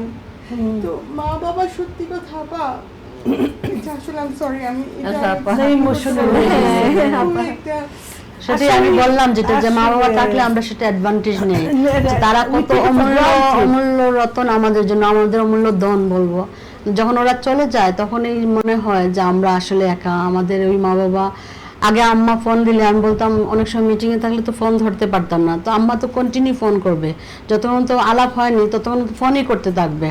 তো অনেক সময় একটু বিরক্ত হয়ে বলতাম, আমি তো ফোন করব তোমাকে, তো বারবার ফোন দিচ্ছ, বলে আমি তো চিন্তায় পড়ে গেছি, তুমি ফোন ধরছো না কেন। তো এই যে এই ফোনটা আর আসে না এখন, না, এ মা তখন বলে এই ফোন ধমকটাও দিতে নাই। পারি না কাউকে। না, হ্যাঁ, এটাই তো এই আসলে। জিনিসটাও মনে আপা, হয় আমার এটা- মা বাবাকে আল্লাহ যেন বেহেশত নসিব করেন, সবার মা বাবাকে যেন আল্লাহ বেহেশত নসিব করেন এই হজের মাসে। কিন্তু আমরা মা বাবা যে কত আপন আমাদের পৃথিবীর জন্য, আমাদের জন্য, সেটা একমাত্র মা বাবার দোয়া কিন্তু চলে গেলেই বুঝি। চলে গেলে হ্যাঁ, শেষ একটা হয়ে ছায়া যায়। মাথা থেকে চলে যায়। সেই- জুতার কথা বলছি, আমার ছোট্টবেলার একটা কাহিনী, জুতা কেন বললেন আপনি, এই জুতা নিয়ে বাটাতে একটা স্যান্ডেল আমার এত পছন্দ হয়েছে, ছোট্ট বাচ্চা, আমার বয়স 1977, আমার বাটাও বয়স, কিন্তু এক্সপেন্সিভ, হ্যাঁ, ভালো। কিন্তু 77-এর কথা বলছি, আমার ভাই জাস্ট জন্ম হয়েছে, আমি ছোট্ট, খুবই ছোট। তো যাই হোক, 80 টাকা, তো আব্বা বিদেশে, কিন্তু তাও আম্মা বলছে 80 টাকা কিন্তু অনেক পয়সা, 77 80 টাকা দিয়ে তুমি তখন কিন্তু 10-20-25 টাকার জুতা পাওয়া যাইতো স্যান্ডেলগুলো। 80 টাকায় জিন্দাবাজার, যারা সিলেটি দেখছেন জিন্দাবাজার আমার শপিং সেন্টারে আমার 2 বার আসে হাইটা এসে তারপর দিছে, তো কি কান্না, এই 2 ফিতা লাল স্যান্ডেলটা কিনবো বাটা থেকে। কিন্তু ওই যে মার মন কিনছে পরে 80 টাকা দাম, এখনো মনে আছে আমার 1977-এ। তো যাই হোক, তখন না তুমি কি জানি বলতে চাইছিলা আপা? না, বলছিলাম এই যে ইমোশনটা মানে এই করে আসলে আমাদের সবাইকে ইমোশনাল করে। তবে আমাদের যাদের বাবা মা আছে, এখনো আমার মা আছে, তো আজকে ওই যে আসার আগে মানে কল দিয়েছিল, তো আমি পরে বললাম যে আমাদের একটু প্রোগ্রাম, তো ইমোশনটা আসলে এত মানে কষ্টের। আমার আম্মা বলছিল যে ওই যে দেশে আমরা সবাই তো কিছু কোরবানি দেই, তো বললো যে আমার যে যেখানে বাইরে আছি আমি, আমার ভাইয়ের বাচ্চা আছে, 2টা ভাইয়ের বাচ্চা, একটা আছে কানাডাতে, একটা আছে আমেরিকাতে, একটা ফিনল্যান্ড, আর এখানে আমি, এই 4 জন আমরা বাইরে আছি আমাদের ইয়েতে। তো আম্মা বলছে এই মাংসগুলো আমার গলা দিয়ে কিভাবে যাবে, ওই যে এটাই তো আমি তখন সত্যি প্ল্যানও করেছে যে এগুলো রাখবে আজকে, কিন্তু হ্যাঁ তো আমি বললাম আমার জন্য রাখো না, অ্যাটলিস্ট কখন ইয়ে হবে ওদেরকে যদি দিতে পারো। থ্যাংক ইউ এটা শেয়ার করার জন্য। এটা হয় আসলে, আর এই যে যে মাংসটা শুকায় রাখা হয়। বাইরে বাসা থেকে সব কষ্ট আপনাকে পাই, আমরা দেশে বলি থেকেও কষ্ট পাই। যে এটা একটা মাংসের কথা emotion। চলে আসছে, আপনি কি মাংস উঠাইছেন না কালকে উঠাবেন? ওটা আমি দেখছি যে কিছু কি বলে যে আইডি ছাড়া কল আসছে, আবার আমি এই কারণে মেসেজ দেখলাম, তো আমার মনে হলো যে আজকে মনে হয় কোরবানির মাংস পাওয়া যাচ্ছে না। হাজী বাবাতে আসবে। তাহলে আমাদের অংশটা পাচ্ছি না আজকে। আবার ছেলে ফোন দিছে যে আমি কি মিস করলাম কিনা, ভুলে গেছি কিনা। আচ্ছা আচ্ছা, হ্যাঁ। তো বলছে না, না, আমি ভুলি ধন্যবাদ নাই। জানানোর জন্য। আমরা যাব আপনার বাসায়, কি বলেন আমাদের মাংসের। আর আসলে এটা খুবই সত্য যে বাংলাদেশের মাংস শুকায় রাখে বা যে সিদ্ধ করে রাখেন, আমার শাশুড়ি আপা হ্যাঁ, তো মাসের পর মাস ওইটা রেখে দেয়। আমরা যে কত ব্লেসড, মানে আমার শ্বশুর শাশুড়ি যে ওকে এত অতিরিক্ত আদর করতেন, মানে ও যখন ছোট ইংল্যান্ড থেকে দুধের টিন নিয়ে যেতেন, এটা চিন্তা করতে পারেন। আর এখনো আমার শ্বশুরও গত বছর ইন্তেকাল করেছেন, আমার শাশুড়ি মানে ওনারা বছরের পর বছর কোরবানির পরে মাংসগুলো স্টক করা থাকে। যখন সে যায় এই চোটের মাংস, এইটা অমুকের মাংস, এইটা কাবাবের অমুক, মানে তারা জাস্ট মন ভরে তাকে খাওয়াতে পারলেই খুশি হয়। কিন্তু মোটা তেমন করতে পারেন না, মনে হয় মানে খুব খেয়াল করে খান। আসিফ ভাই? না না, আমি নরমাল যেটুকু প্রয়োজন। তবে একটা এই আপনারা যখন আলোচনা করছেন একটা কথা মনে পড়লো, সেটা হচ্ছে যে কোরবানি ছোট বড় যেরকমই আল্লাহ কপালে রাখতো সেটাই আমরা দিতাম। তা আমাদের পরিবারে একটা ট্র্যাডিশন ছিল, গ্রামে যখনই করতাম, আমার আব্বা ছিলেন ভাইদের মধ্যে 5 ভাইয়ের মধ্যে সবচেয়ে বড়, এবং চাচারাও সবাই আমাদের চট্টগ্রামের সীতাকুণ্ডতে কোরবানি করতেন। তো রান্না প্রথমেই গরু জবাইয়ের পরপরই আমার চাচারা ওই যে একটু মাংস বিভিন্ন অংশ থেকে সবাই কষাইদেরকে বলে বিভিন্ন অংশ থেকে একটু মাংস উঠায় নিয়ে প্রথমেই চুলায় দিয়ে দিত। এবং আমার মনে আছে যে রান্না হওয়ার পরে একটা বাটিতে করে নিয়ে সেটা ওই আমার দাদির বেঁচে থাকা পর্যন্ত আব্বা ওখানে যেত, তো আমার দাদিকে দেখছি যে আমার আব্বাকে খাওয়া দিত, বা আমার আব্বা আমার দাদিকে প্রথম পিসটা। আসলে অনেক এই একটা জিনিস কিন্তু আসলে এটা মা ছেলের বন্ধু, মানে যেটা, হ্যাঁ। যে আমার চাচারাও থাকবে, কিন্তু হয় আব্বাকে প্রথমে যদি আমার দাদি খাওয়া দিয়ে দিল, অথবা আমার আব্বা আমার দাদিকে খাওয়া দিবে, তারপরে ওইখান থেকে ওই প্লেট থেকে সবাই এক টুকরা করে আর এই নিবে। মাংসটা অন্যরকম এইটা এই একটা স্মৃতি, এইটা হয়তো আর কখনোই পাওয়া সম্ভব না। আমার দাদিও জীবিত নেই, আমার বাবাও জীবিত নেই, কিন্তু ওই স্মৃতিটা আজকে এই প্রোগ্রামে এসে অনেক কথা মনে হচ্ছে। কিন্তু এই যে এইটা যেমন বললাম, আমার ধারণা হয়তো বা বাংলাদেশের অনেক পরিবারে এইটা একটা ট্র্যাডিশন যে বড় ছেলে বা বড় ছেলে মাকে বা বড় মেয়ে, ওই জিনিসটা হয়তো বা একটা ট্র্যাডিশন, আমি এটা জানি না। আজকে ভালো লাগলো একটা ট্র্যাডিশন শুনতে পারলে পেরে। সবসময় তো সব শোনা যায় না, সব ওইটা সিন্নির মতন, কুরবানির মাংসটা প্রথম সিন্নির মতন হয়ে যায়, বড়দেরকে দিয়ে শুরু করা হয়। আমার কাছে মনে হয়, আমি জানি না আপনারা সবাই একমত হবেন কিনা, কুরবানির মাংসটা যখন খাওয়া হয়, কিন্তু আমরা তো নর্মাল গরুর মাংস কি ভেড়ির মাংস খাই, কিন্তু কুরবানির মাংসটা যখন খাওয়া হয় তখন কিন্তু ভিন্ন একটা টেস্ট পাওয়া যায়, মনে হয় যে এটা কুরবানির মাংসটা। হ্যাঁ, তো এই টেস্টটা কিন্তু নরমালি পাওয়া যায় না। আলাদা যখন আমরা রান্না করি, কলিজা কত কিছু করি সিদ্ধ করে, কিন্তু এই যে একসাথে ভাই যে বললেন একসাথে রান্না হয়, ওইটার মধ্যে কিন্তু সবকিছু হয়ে যায়, তখন মজাও তো লাগে। আসলে কোনো আবার separate- যৌথ পরিবারও ছিল, না, না, যে সত্যি। আমার মনে আছে যে একটাই চুলা ছিল তখন আমাদের বাড়িতে, একটাই চুলা। এখন যেমন আমার আব্বার আলাদা বা কিন্তু তারপরও রান্নাটা এখনো অনেক সময় একসাথে শেয়ার করে। কিন্তু সেই আমলে আমার এটা মনে আছে যে উঠানে বড় ডেকচিতে ওই যে মাটির ইয়েতে রান্না হওয়া, এবং ওইখান থেকে একটা বড় বাটিতে তুলে নিয়ে সবাই একটু করে শেয়ার খাওয়া, করা। হ্যাঁ। সেটার আমেজই আলাদা, সেটার গন্ধ, এটার স্বাদ, এটার সবকিছু, যে মাটির চুলায় বা ভালোভাবে যদি মাটির হাঁড়িতেও যদি রান্না করতে পারেন, সেটা আলাদা একটা স্বাদের ব্যাপার আছে, তাই না? পাশাপাশি আপা গ্রামে আগে যেটা হতো, বা আমি আমার নানা বাড়ি যেহেতু গ্রামে না, জেলা শহর, ফ্রিজ ছিল না তো ছোট হ্যাঁ, সময়। জি জি জি তখন ওই 2-3টা গরু যাই জবাই হতো, কি এদেরও করে একটাই রাখবেন, শুনছি, হ্যাঁ, এগুলো বড় সব করে রান্না করে, রান্না করতে হবে, সবই রান্না করে প্রতি বেলায় বেলায় জাল দিয়ে জাল দিয়ে রাখতে হবে। সেজন্য তো কালাবুনা, যে এই হ্যাঁ, কালাবুনা ওইটা থেকেই শুরু হয়েছে। আমি আসলে এটাই চিন্তা করছিলাম যে কালা ভুনার, এটা কিন্তু আমার নিজের চোখে দেখা। আগে সরিষার তেল বড় টিনের ড্রামে আসতো, আপনাদের কারো মনে আছে কিনা জানি না। তো মাংসটা ওই যে রান্না হওয়ার পরে, যেহেতু এটা সংরক্ষণের ব্যাপার থাকবে যে 2-3 দিন পরে, হ্যাঁ, নষ্ট হয়ে তো যাবে। ওইটাকে ভাজার মতো করে। চুলায় ভাজতেই থাকা হতো, ভাজা হতো। এবং ভাজা। এটা এক সময় এমনও হতো যে কিছু কিছু পিস থেকে যাচ্ছে, কিছু ওইটাকে আবার ছুটে যাওয়া অংশগুলোকে বলা হতো যে ঝুরা মাংস, ঝুরা মাংস। ভাত, হ্যাঁ, ঝুরা ঘন মাংস ডাল, আর ঝুরা আর একদম মাংস, ঝুরা মাংস পেঁয়াজ ভাজা। কুচি করে দিলে, এক্স্যাক্টলি জানেন আমার ওই বাচ্চারা ধরনের এই খাওয়া দেশে দাওয়া বসে এই ঝুরা মাংসটা শিখেছে। জি, হ্যাঁ। ঝুরা মাংসটা সাংঘাতিক মজা। এইগুলো আসলেও এটা আমরা এখনো করি, আমাদের প্রত্যেকের পরিবারেই হয়। কিছু কিছু দেশের ট্র্যাডিশন আমরা এখনো নিশ্চয়ই ধরে রেখেছি, কিন্তু ধরেন ওই গ্রামের ওইগুলো হয়তো আর ফিরে পাবো না।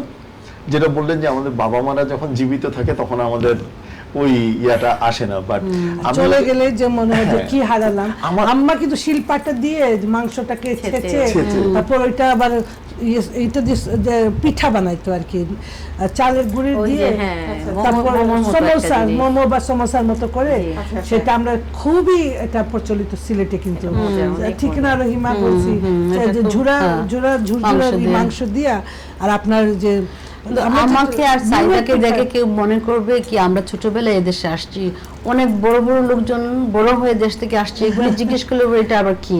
কিন্তু এই যে স্মৃতিগুলি, এগুলো কি হয় আমাদের, এগুলি স্বপ্নের মতো শোনার স্মৃতিগুলি। এই স্মৃতিগুলি কারণ ভালো স্মৃতিগুলি ছিল, সেজন্য আমাদের মাইন্ডের মধ্যে স্টোর হয়ে গেছে, আর এটা থেকে আমরা কিন্তু অনেক খুশি আনন্দ পাই এগুলো মনে হলে। কিন্তু আগে এখন যখন বাচ্চাদেরকে জিজ্ঞেস করলে ওরা বলবে এটা আবার কি, এটা আমরা কখনো শুনিনি, আমরা দেশ থেকে বড় হয়ে আসছি কিন্তু আমরা এগুলি কখনো দেখিনি, কখনো শুনিনি। কারণ এই স্মৃতিগুলি কিন্তু ওরা এনজয় করেনি। আমরা তখন তো আম্মা যখন পিঠা বানাইতো, যে পিঠা, আমার আম্মা একটা জিনিস করতো যে ডিমের শেলটা, হ্যাঁ, ডিমের শেলের ডিমটা সুন্দর করে ইয়ে করে নিত, আর ডিমের শেলটা আস্তে থাকতো, ওইটার মধ্যে যে ভাঙ্গা চাল, যে কি বলে বিন্নি চাল, ভাঙ্গা চালটা দিয়ে পেঁয়াজ টেস দিয়ে ওইটার ভিতরে ঢুকে আমরা ওটা দিত। তারপর ওইটা পুরো ডিমটা তখন ভেঙে দিলে ভাতটা একদম একটা ডিমের শেপ, ওই একটা একটা করে আমাদেরকে দিত। আমরা কি মজা খেতাম, এই যে এইগুলি অনেক এনজয় করতাম, যে একটা স্মৃতি। এখন আমরা ওইটা, আমি খুঁজি ওইটা করার জন্য, কিন্তু আমি পারি না, চেষ্টা করতেছি আমার ছেলেকে দেওয়ার জন্য। এটা কি আপা এমনও হচ্ছে যে অনেক কিছু আসলে আমাদের মধ্যে থেকে হারায় যাচ্ছে, যে আমরা আমাদের মধ্যে থেকে হারা যাওয়ার একটা সম্ভাবনা, যেহেতু আমরা বিদেশে চলে এসেছি, কিন্তু দেশেও কিন্তু এই এটাই বললাম, দেশে ওরা জানে না। দেশে বরং বেশি দেশে কমে ওরা যাচ্ছে। তো সেই রকম আসলে মজার ব্যাপার যে একটু আগে আসছি, এখন কি অবস্থা, কেমন ঈদ হয় জানি না। এখন আমাদের যে ড্রিম কিংবা আমাদের যে স্বপ্ন কিংবা আমরা যেটা দেখে আসছি, আমি জানি না, আমার কিন্তু সিরিয়াসলি গ্যাপ যে সেই জিনিসটা আছে কিনা। আছে। এখন কারো যদি অভিজ্ঞতা থাকে শেয়ার করতে পারেন, যে আমি- আপনি বলছেন আমি- যে হারিয়ে যাচ্ছে, আমি যেমন- আমি কিন্তু জানি না, আমি ওই স্বপ্নটাই আছে যে না, যেটা আমরা দেখে আসছি করে আসছি সেটাই বোধহয় আছে, এইটা থাকুক। এইটা কিন্তু জানি না এটা আছে কিনা। ভাই অনেক সময় নির্ভর করে কি, আমি গত বছর আমার একটা মিক্সড স্মৃতি আছে। গত বছর আমার শ্বশুর মারা যাওয়ার পরে আমার স্ত্রী আমাকে বারবার ইনসিস্ট করলো যে তুমি গিয়ে বাবা মার সাথে ঈদ করে আসো। তা আমি মার্চের দিকে আমি টিকিট করে ফেললাম যে আমি কোরবানির ঈদ করবো অনেক বছর পরে দেশে বাবা মার সাথে। তো আনফরচুনেটলি ঠিক ঈদের ওই আরাফার দিনই আমার আব্বা মারা যায়। তো কিন্তু ধরেন গরু কেনা আছে, ওইটা হয়তো বা ঈদের দিনই আমরা দেইনি, পরের দিন দিলাম। তো ওই একই একটা এখনো ট্র্যাডিশন কিন্তু আমি দেখলাম যে আছে, যে ওই যে রান্না হইলো, বড় ডেকচিতে আমার চাচা এখন মানে ভাইদের মধ্যে যিনি বড়, ওই বাড়ির বাইরেই রান্না হচ্ছে বড় ডেকচিতে, একবারে মনে করেন 20 কেজি হয়তো বা বসা দিছে, সেটা দিয়ে বাড়ির সবাই খাবে হ্যাঁ এইটা হচ্ছে এবং আশেপাশের মানুষও খাবে। শহরে এখনো সেই একই আনন্দই আছে ভাই, যে গরু কিনতে যাওয়া, ওই আগে থেকে 2বার 3বার করে যাওয়া বা আমার মনে হয় যে অনেক কিছু এখনো আগের মতো আছে, এখন কিছু একটু ডিফারেন্স মানে ওইগুলোকে মালা টালা পরাই একটু নতুনত্ব এনেছে। ওইটা কিন্তু আপা এটা আমার বলাই উচিত যে আমার মনে আছে যখন আমার বয়স হয়তো বা 9-10 বছর, আমার ঈদ ছিল 2 রকম, হয় আমি ঢাকায় ঈদ করব অথবা গ্রামের বাড়িতে একদম চট্টগ্রামের সীতাকুণ্ডে ঈদ করব। ঢাকায় যদি ঈদ করতাম তখন 9-10 বছর বয়স যখন, ঈদের 2-3 দিন আগে থেকে আমি ঢাকায় যে অঞ্চলে বড় হয়েছি অনেক খেলার মাঠ ছিল, আমরা বিকালবেলা হয় ফুটবল খেলতে হবে নাইলে ক্রিকেট খেলতে হবে, আসরের পরে বাসায় থাকা যাবে না, মাগরিবের আজানের মধ্যে বাসায় ফিরতে হবে। তো 9-10 বছর বয়সের সময়, ওই সময় ঈদের 3-4 দিন আগে থেকে খেলা বন্ধ হয়ে যেত, আমরা বন্ধুরা বিভিন্ন রাস্তায় রাস্তায় ঘুরে ঘুরে দেখতাম যে কোন বাড়ির কি গরু কত দাম, এইগুলা যাচাই বাছাই করা। যে তখনও আমাদেরকে হয়তো বা ওই সুযোগটা আসে নাই যে আমাদেরকে হাটে নিয়ে যাবে গরু কিনবার জন্য, কিন্তু পর্যবেক্ষণ করা যে কোন রাস্তায় গরুটা সবচেয়ে বড়, ওই রাস্তার গরু, এই রাস্তার গরু, এইটার একটা আনন্দ ছিল। বাহ, চমৎকার, আসলে কত স্মৃতি না। আমি যখন ছোট ছিলাম, আমাদের আসলে সময় একটু বাড়ানো হয়েছে, 8টায় শেষ না, আমরা 10 মিনিট আছে সময় Sorry. হাতে। তো ভালো হয়েছে যে আমরা একটু সময় পেয়েছি।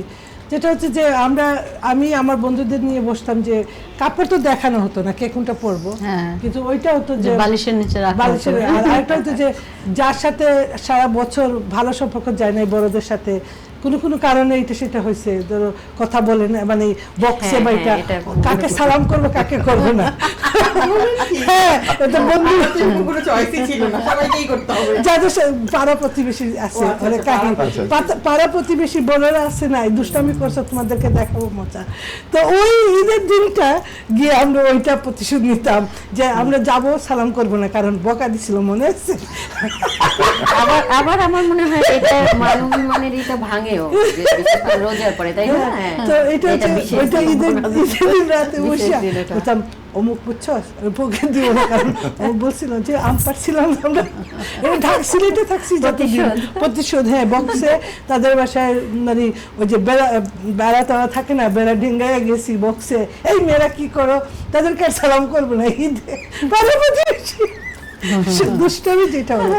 আল্লাহ কত, হ্যাঁ। তো এখানে সরি না না বলেন এইটা না, মানে আমরা জাস্ট আমার বোনের যে আমার অক্সফোর্ডে থাকে, তো ওরা এবার ঈদ করতে দেশে গেছে গতকালকে। ও মানে আজকে তো ওরা কোরবানি ঈদ হলো, ভোরবেলা আমরা ফজরের পরে ও ফোন করছে, আপা ভাইয়াকে খুব মিস করলাম, বাট যাই হোক কোরবানি এইভাবে হয়েছে। তা আজকে এখানে আসার আগে আমি আরো আলোচনা করতেছিলাম যে আমাদের ছেলে মেয়ে একটু বড় হয়েছে, ছেলে A-level হয়ে গেলে ইনশাল্লাহ আল্লাহ চাহে তো আমরা প্রতি বছর কোরবানি ঈদ দেশে গিয়ে করবো। মানে কতদিন বাঁচবো, হ্যাঁ আসলে, জানি না তো, আসলে। কিন্তু মানে যখন থেকে পারবো আসলে, মানে লাস্ট আমি রোজার ঈদ করেছি মনে হয় 2014 অথবা 17-তে বোধ হয়, তারপরে আর রোজার ঈদ করা হয়নি। কোরবানি ঈদটা তো আরো আগে। তো আশা করি আল্লাহর যদি হুকুম হয় আমরা আর 3 বছর পরের থেকে যদি সব ঠিক থাকে যাবো ইনশাআল্লাহ দেশে। ঠিক আছে, আল্লাহ জানো আপনার এই আশাটা ইয়ে করে, কবুল করেন। হ্যাঁ কবুল করেন, কারণ অনেকে অনেক আশা করেন যে দেশে চলে যাব এই সময় সেই সময়, সারা জীবনের জন্য চলে যাবো, 6 মাস দেশে থাকবো, 6 মাস এই দেশে থাকবো, এরকম কোনো প্ল্যান আছে রহিমা আপনার? না, এরকম প্ল্যান নাই। আরেকটা যেটা মজার ঘটনা, আমরা তো মেহেন্দি পড়ি, তো ছোটবেলা যেহেতু মেহেন্দি পড়া হতো, শেষের দিকে আম্মা সব কাজটা শেষ করে তারপর আমরা সবাই মিলে মেহেন্দি পড়তাম। মেহেন্দি 2টা হাতে 2টা ব্যাগ ঢুকিয়ে রাখতাম। এখন ঘুমাবো কিভাবে, 2 হাত বন্ধ ব্যাগ দিয়ে খাবার করা, আসলে মেহেন্দিটা ভাত হাতে। খাইয়ে দিত, এইটাই আর কি। সেই জিনিসগুলো অনেক মিস এখন করা ভাত হয়। খেয়ে খাওয়া হবে। হ্যাঁ, এখন ইনস্ট্যান্ট মেহেন্দি হয়েছে, একটু সময় 5 মিনিট রাখলেই শেষ। আমরা পুরো রাত্রে এরকম কাটাতে হতো, কি ঘুম। আমার মেয়েও এই কাজ করে, সে গত রোজার ঈদে আমাদের মেয়েকে হাতের মধ্যে ওই যে পাতলা পাতলা ফিলিং স্টেশনের বড় বড় গ্লাভস আছে না, কাকা বলতেছে বাবা আমি হাতে বেঁধে দাও কিছু, তো তার বাবা কোথা থেকে ফিলিং স্টেশনে, কারণ বাসার গ্লাভস গুলো তো টাইট, হ্যাঁ ওইগুলো মোটা মোটা থাকে তো, ফিলিং স্টেশনে গুলো বেশ বড় বড় না, পেট্রোল স্টেশনে হাতের মধ্যে দুটো ভালোই রাখে। বুদ্ধি করছে যারা না, হ্যাঁ হ্যাঁ হ্যাঁ ভালো তো বুদ্ধি আল্লাহর রহমতে করছেন। প্রতিবারই কত মেহেন্দি দেয়। স্যাক্রিফাইস আমরা করেছি হ্যাঁ, of ঈদের course. জন্য। হ্যাঁ এটা আসলে আপনি যেটা বললেন যে আমাদের বাবা মারা যে কি স্যাক্রিফাইস করছে, এটা এখনো আমরা হয়তোবা ওইভাবে রিয়েলাইজ করতে পারি না, কিন্তু তাদের সময় তারা আমাদের জন্য যা করে গেছে, আমার মনে হয় না আমরা আমাদের ছেলে মেয়েদের জন্য অতটা Emotionally, স্যাক্রিফাইস হ্যাঁ। করি। না এটাই।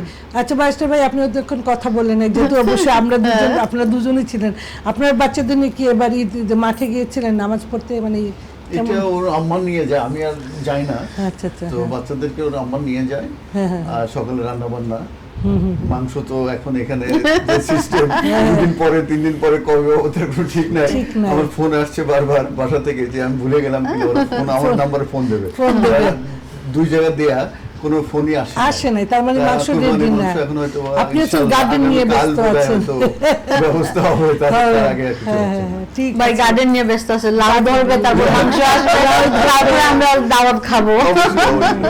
তখন আমরা লাউ আর মাংস দিয়ে তবে দাওয়াত ঈদের দিন খাবো। গার্ডেনিং করছি, আমি সুইমিং করি ঈদের দিনে, কিন্তু এবার আর করি না গরমের কারণে। আপনি তো সুইমিং এর একজন অ্যাডভোকেট, ক্যাম্পেইনার, Campaigner, হ্যাঁ। সুইমিং এন্ড হ্যাঁ, গার্ডেনার, gardening এর campaign করেন। আপনি তো বিজিএস এর ওখানকার মানে patron। শুরু থেকেই ছিল। হ্যাঁ অ্যাডভাইজার করেছে, হ্যাঁ, ভেরি নাইস, তো এবার ভেরি নাইস, তো আমাদের ইয়ে হলো, মেলা ভেরি হলো গুড। আর কি। হ্যাঁ জি, অবশ্যই। না, আমিও তো গেলাম, সাংঘাতিক একটা ভালো কাজ করে যাচ্ছি, হ্যাঁ, হ্যাঁ, কারণ আমরা Sunlight নেট Days জিরো, দিয়ে, তারা মানে একটা ওয়ান্ডারফুল কাজ করেছে। আমরা জানি যে তামান্নার হাজবেন্ড উনিও নেট জিরো নিয়ে কাজ করছেন, যে ইয়ে গ্লোবাল ওয়ার্মিং নিয়ে আচ্ছা, আচ্ছা। বিরাটভাবে কাজ করে যাচ্ছেন। আর বিজিএস এর যে কাজ হয় সেটাও তো নেট জিরো বা আমাদের পরিবেশ বাঁচানোর জন্য, কারণ আমরা এখন বুড়াবুড়ি তো চলে, কিন্তু দেখেন আমরা কেন তো গরম পাচ্ছি, এই যে ওয়েদারে গরম হ্যাঁ, থাকার of কথা course, ছিল, of course. বাংলাদেশে হুট করে আবার ঠান্ডা চলে আসে উল্টা টাইমে, তো সবকিছু উলট পালট কেন হচ্ছে, because of global warming, and then this is our responsibility as well. So আমরা পরিবেশ তো আমরাই বাঁচাবো, তাই না? তো খুব কঠিন ভাবে চেঞ্জ হচ্ছে। আবার এই গত 5-7 বছরেই তো দেখলাম যে আগে তো আমরা এত টেম্পারেচার যেতাম হয়তো মে মাসে, মে মাস, সেটাই হ্যাঁ, মেতে এরকমই না। বিফোর ইয়েস্টারডে 30, 34 ডিগ্রি, হ্যাঁ। মানে আনবিলিভেবল। তো জুন আসার আগে যদি মেতে আমরা 34 পাই, তাহলে জুলাই আগস্টে কি হবে? কি যে হবে সেটা তো আল্লাহ জানে ভালো আসলে। আর আমরা আগে চিন্তা করতাম না যে কোন কাপড়, কোন মেটেরিয়ালের শাড়ি পরবো, এখন আজকে আমি সিল্ক মানে আর একটু মোটা কাপড়, মানে গরম লাগবে বলে মোটা কাপড় পরিনি, মানে এরকম চিন্তা। আগে কিন্তু এটুকু চিন্তা আর ছিল না, দেশের তাই না গরমটা তামান্না? কিন্তু, দেশের গরমটা তারপরেও কেন যেন সহ্য করা যায়, হ্যাঁ, হ্যাঁ, এখানের গরমটা একটু অন্যরকম, সহ্য এটা করা feel যায় হচ্ছে না। তো আগামী সপ্তাহে বোধহয় আবার একটু Moisture ডাউন থাকে হবে তো, টেম্পারেচার, টেম্পারেচার হতে পারে। হ্যাঁ ডাউন হবে, কিন্তু জুলাইতে এক্সট্রিম বৃষ্টি থাকবে। আরো বেশি হবে। হ্যাঁ, এই, sorry, হ্যাঁ, কারণ আমরা Heat চাই wave টা যে বোধহয় একটু একটু ডাউন হোক না, এখন ফল ফসলও তো মানে ছোট গাছগুলি বাচ্চা- মরে যাচ্ছে, জলে যাচ্ছে, পুড়ে যায়, কারণ হ্যাঁ। বড় যখন হয় না তখন হ্যাঁ, পুড়ে যায়। কারণ এই সেদিন আমরা তো নিউজে আমি দেখা দেইনি গেল- এখনো। না শুধু আমাদের না, আমরা এখনো ঘরে আছি। সাইদা শুধু আমাদের না, কারণ ওই যে নিউজে দেখাচ্ছে যে এখন ফার্মাররা খুবই ডিফিকাল্ট টাইম যাচ্ছে, যাচ্ছে, হ্যাঁ। কারণ ওই যে কিকুম্বার গাছগুলি কিকুম্বার রয়ে আছে গাছে, কিন্তু গাছ পুড়ে গেছে, তাইলে তো এখন কি করবে? তো ওই জিনিসটা কিন্তু খুবই মারাত্মক হচ্ছে, এটা তো একটা এগ্রিকালচারের জন্য খুবই অপ্রত্যাশিত, সমস্যা হ্যাঁ, হচ্ছে হ্যাঁ, এটা নিয়ে। এটাই অনেক বেশি। তার জন্য যে যে পরিবেশটা বাঁচানো জি, সো জি, জি। ইম্পর্টেন্ট, আমাদের সবার হাতে গাছ এটা লাগানো, কিন্তু। এই গাছ উদ্যোগটা তৈরি লাগানো, করে হ্যাঁ, নেওয়া। পরিবেশ বাঁচানো আসলে সাংঘাতিক একটা বড় কাজ। তো আমি কি করবো, আমরা কিন্তু আর সময় বেশি নাই, আমরা বিদায় নিয়ে নিতে হবে প্রোগ্রাম থেকে। বলেন কি বলতে চাচ্ছেন? একটা জাস্ট আপনারা কাউন্সিলররা আছেন এবং আপনারা এই দেশের নিয়ম কানুন অনেক ভালোভাবে, যেটা আমি মনে করি যে আপনাদের মাধ্যমে হয়তো বা অন্যরাও জানতে পারবে, সেটা হচ্ছে কি বাচ্চাদের স্কুলের ব্যাপারে, যারা এই যে টাওয়ার হ্যামলেটস, নিউ হ্যাম কাউন্সিল এইসব দিকে থাকে, সেই সব দিকে অটোমেটিক্যালি ঈদের সময়টায় ছুটি থাকে, তাই আমরা কিন্তু বিদায় নিয়ে নিতে হবে। সরি, যে হ্যাঁ, এইটা কি মানে অন্যান্য কাউন্সিল গুলায় কি এটা অ্যাপ্লাই করতে হয় যে আমার ওই দিন ছুটি, পপুলেশনের আছে হ্যাঁ, বা ছুটির জন্য? পপুলেশন ব্যাকগ্রাউন্ডের উপর নির্ভর করবে। হ্যাঁ, আমরা Majority বিদায় নিয়ে নেই population। সবাই একজন একজন করে আজকের অনুষ্ঠান থেকে। তাহলে আপনি বলেন বিদায়। আপনার হ্যাঁ। এই অনুষ্ঠানে এসে আজকে পুরনো দিনের চমৎকার চমৎকার অনেকগুলা স্মৃতির কথা মনে পড়লো, এবং আপনার এই বাক্সের যেই আপনি ইয়েটা বললেন যে বাক্সবন্দি, আজকে বাক্স থেকে বেশ কিছু স্মৃতি বের হয়ে আসলো, এই সুযোগ দেওয়ার জন্য আপনাকে ধন্যবাদ, আপনার দর্শকদের সবাইকে ধন্যবাদ। Thank you so much Asif ভাই, আপনাকে চমৎকার অনুষ্ঠান হলো, আমরা অনেকে এখানে ছিলাম এবং পুরনো স্মৃতি, নতুন স্মৃতি, অভিজ্ঞতা সবই শেয়ার করলাম। আপনাকে অসংখ্য ধন্যবাদ আমাকে ইনভাইট করার জন্য, সুযোগ ধন্যবাদ, দেওয়ার জন্য। ধন্যবাদ। এবং আমি তামান্না, কি গানের লাইনে শেষ করে দিব? আচ্ছা তাহলে আমি যাই আশরাফুল আপা আপনার কাছে। আসলে অনেক ধন্যবাদ যে অনেক অনেক পুরনো কথা মনে হলো, মা বাবার সাথে কাটানো ঈদের কথা মনে হলো। আর অনেক ধন্যবাদ আমাকে এখানে আসতে সুযোগ দেওয়ার জন্য। আশা করি ভবিষ্যতে আমরা সবাই মিলে আবার ঈদ আনন্দ উপভোগ করবো। ধন্যবাদ আপা। এবং সাজদা এবং আয়ন টিভিকে ধন্যবাদ জানাই। সুন্দর একটা ঈদ আনন্দ এবং আড্ডা দিয়ে আমরা আজকে দ্বিতীয় দিন আমরা কাটালাম, খুব ভালো লাগলো। আর রবীন্দ্রনাথের সেই গানটা দিয়ে আমার মনে হয় ভালো লাগবে শেষ করলে। পুরোনো দিনের সেই স্মৃতির কথা যদি বললে যেতে হয়। আচ্ছা তাহলে আমরা আমি বিদায়টা নিয়ে নিই দর্শকদের কাছ থেকে। তাহলে আমরা পুরনো সেই দিনের কথা চলে যাব। দর্শক মণ্ডলী, আজকে আয়ন টিভির এই আয়োজন ছিল আপনাদের জন্য। আমাদের জনাব আতাউল্লাহ ফারুক সিও এবং ওনার ওয়াইফ ডাইরেক্টর আমাদের এমি ফারহানা, ওনারাই আমাদেরকে এই সুযোগগুলো করে দেন। অ্যান্ড কলাকৌশলী যারা আছেন পিনাক এবং আছেন লিঙ্কন, তাদের সহযোগিতায় কিন্তু এই প্রাণবন্ত অনুষ্ঠানগুলো আপনারা আপনাদের লিভিং রুমে পান। সো তাদের জন্য রইল অনেক শুভকামনা। এবং আমাদের যারা শ্রোতা, আমাদের যারা গেস্ট এসেছেন এবং দর্শকরা যারা আছেন, আপনাদের জন্য রইল অনেক প্রাণঢালা ভালোবাসা এবং ঈদের শুভেচ্ছা। কুরবানি ঈদের আরও কয়েকটা দিন থাকবে, আপনাদের সাথে মাংস আসবে এবং ভালো কাটুক আপনাদের সময়। আমরা নাকি রবীন্দ্রনাথের রবীন্দ্রসঙ্গীতটা গিয়ে শেষ করি তাইলে। ঈদ মুবারক। পুরানো সেই দিনের কথা বলবে কি রে, হায় সেই চোখের দেখা প্রাণের কথা সে কি ভোলা যায়। পুরানো সেই দিনের কথা ভুলবে কি রে, হায় সেই চোখের দেখা প্রাণের